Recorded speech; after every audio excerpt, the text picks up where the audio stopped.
Welcome to Twist Room, the home of stories with unexpected turns and unforgettable emotions. Here, every tale begins with mystery and ends with a twist that will leave you inspired, moved, and wanting more. From heartwarming miracles to life-changing encounters, Twist Room brings you stories that prove kindness and hope can transform lives. Subscribe now and step into a world where every twist tells a powerful truth. Today I want to share a heartwarming story. Behind the gates of wealth, a mother's greatest battle wasn't business, it was her daughter's silence. Then a barefoot boy appeared, and what happened next will leave you speechless. Stay tuned for this heart-touching story of hope and kindness. Isabella Grant had built an empire from the ground up, a tech dynasty that shaped industries and made her one of the most powerful names in the world.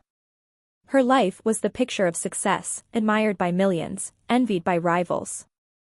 Yet behind the towering gates of her coastal mansion, Isabella lived in a silence so heavy it felt like grief carved into stone. Her daughter Clara was once the heartbeat of this home. At 8 years old, she was a whirlwind of laughter and light, racing through the gardens with ribbons in her hair, her giggles echoing like music. That was before the accident, the boating trip that ended in tragedy. Isabella lost her husband that day, and Clara lost the use of her legs. The doctors called it a miracle that Clara survived. Isabella called it a curse that her child now sat in a wheelchair, her spirit dimmed like a candle in the wind. She tried everything money could buy: surgeries in Switzerland, therapies in Germany, experimental treatments in the United States. Each attempt ended in the same crushing disappointment. Clara's smile faded. Her laughter disappeared.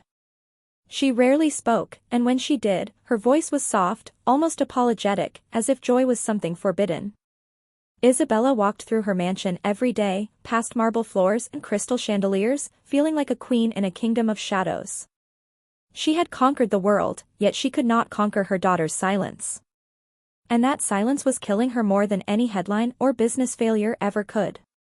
One afternoon, Isabella stood by the window of her study, staring at the garden where Clara sat in her wheelchair, motionless, her gaze fixed on the horizon.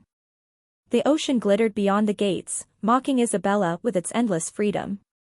She pressed her manicured fingers against the glass and whispered, "What will it take to bring you back to me?" She did not know the answer. Not yet. But fate was about to send it barefoot, hungry, and dancing. The afternoon sun stretched across the garden like a golden carpet, but Clara barely noticed. She sat in her wheelchair under the shade of a magnolia tree, her small hands resting on the armrests, her gaze fixed on the iron gates beyond the hedge. The world outside seemed alive with cars humming and distant laughter drifting from the beach, but inside the mansion walls, life felt paused.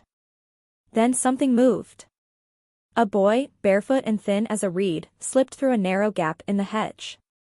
His shirt was torn at the collar, his shorts hung loose on his bony frame, and his hair looked like it had not met a comb in weeks.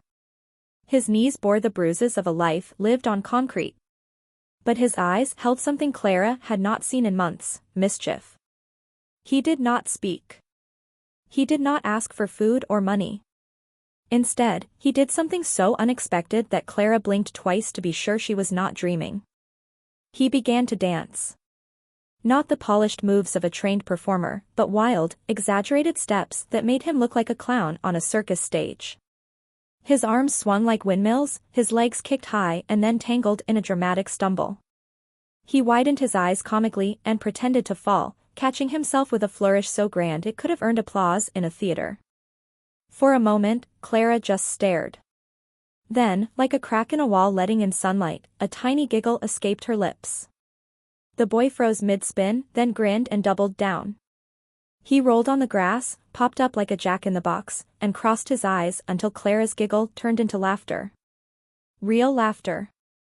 Loud, unrestrained, echoing across the garden like music Isabella had not heard in months.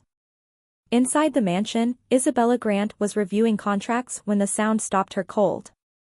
She lifted her head, heart pounding. That sound, was it real?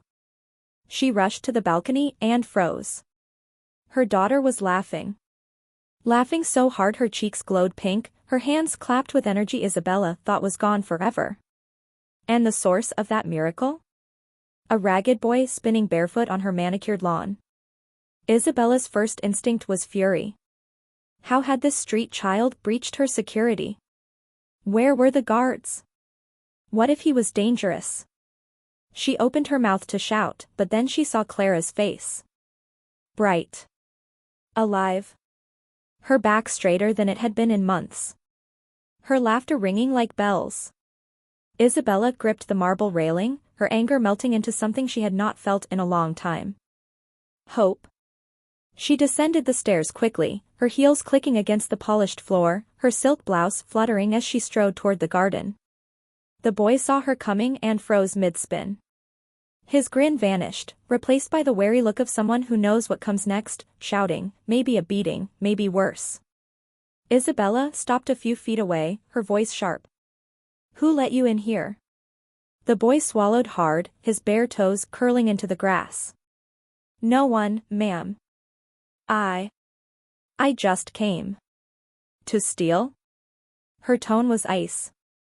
He shook his head quickly. No, ma'am. I saw her, she looked sad.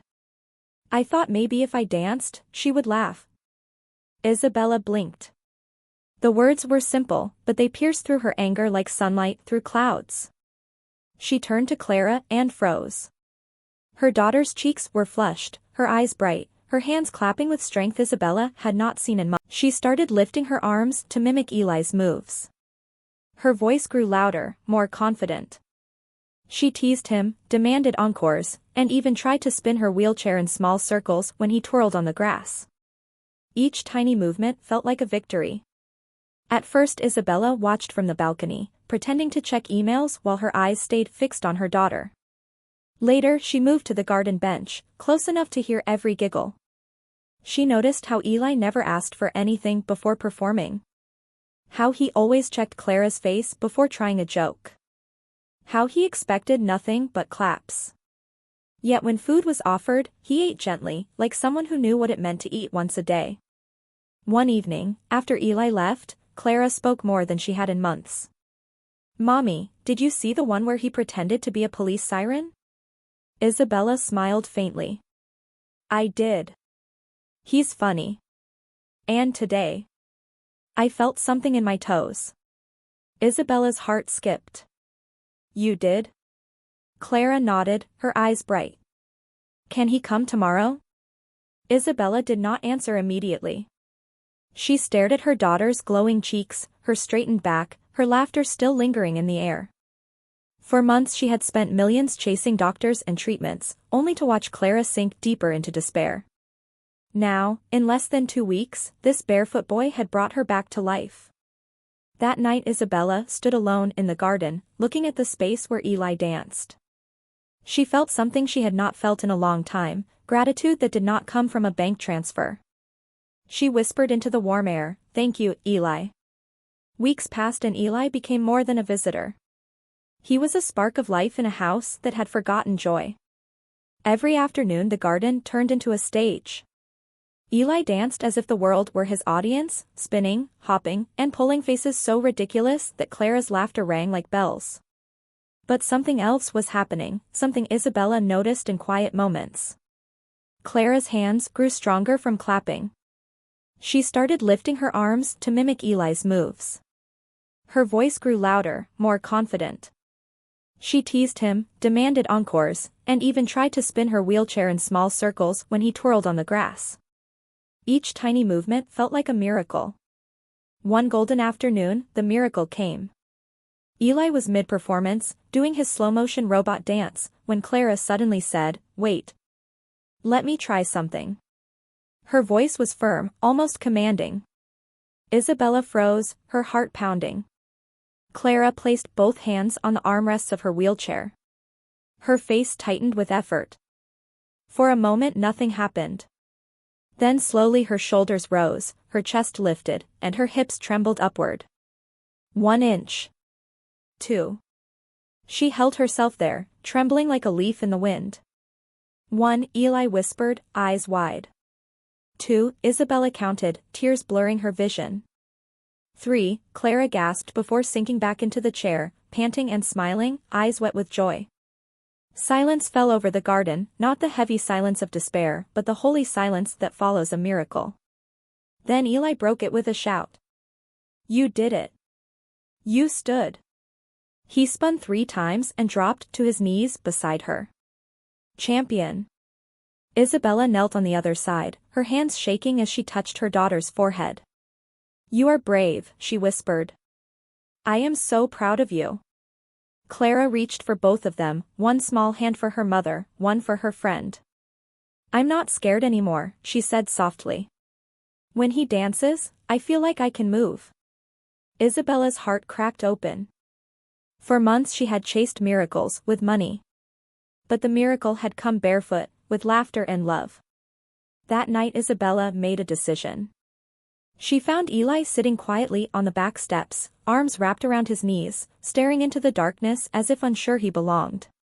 She sat beside him, her voice gentle. You shouldn't be out here alone. Eli shrugged. I'm used to it, ma'am. Isabella shook her head. Not anymore. This is your home now. You'll eat 3 meals a day. You'll go to school. You'll never wonder where to sleep again. Eli's eyes widened, his voice trembling. Thank you, ma'am. Isabella turned to him fully, her own eyes glistening. You gave my daughter something no doctor, no medicine, no money could provide, hope. And anyone who gives hope is family. For the first time in his life, Eli felt truly seen.